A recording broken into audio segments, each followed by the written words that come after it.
Hola, et dono la benvinguda al nivell S al C2 per tothom.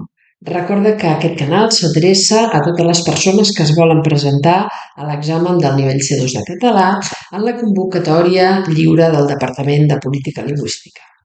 En el vídeo d'avui parlarem de la coherència, tant en textos escrits com pel que fa a produccions orals. Comencem. La coherència és la propietat textual que té a veure amb el contingut. Has de seleccionar, expressar i organitzar la informació de manera que la quantitat, la qualitat i la rellevància de la informació siguin plenament adequades.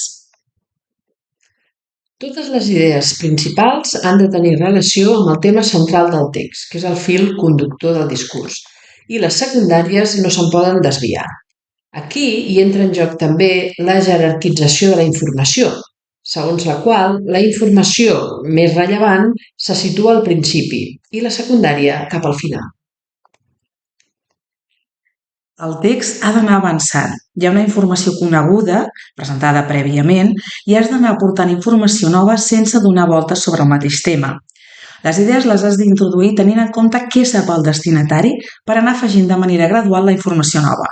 L'equilibri entre els dos tipus d'informació, és a dir, entre la informació coneguda i la informació nova, farà que el text progressi de manera adequada.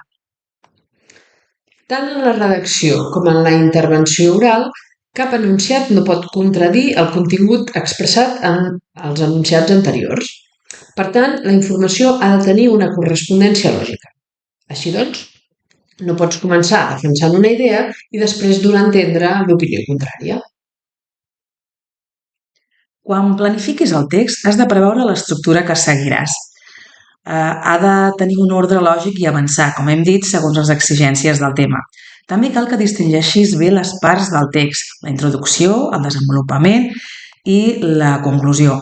El text ha de presentar un sentit global d'acord amb els objectius previstos. Si la intenció és convèncer sobre uns fets, cal anar afegint els arguments mitjançant paràgrafs que demostrin que allò que s'explica té sentit. I pel que fa als paràgrafs, si vols que el text sigui coherent i equilibrat, mesura'n l'extensió. Procura que siguin complexos i estiguin ben lligats. Combina bé les oracions per tal d'evitar frases massa curtes o massa llargues i defuig qualsevol mostra de desorganització.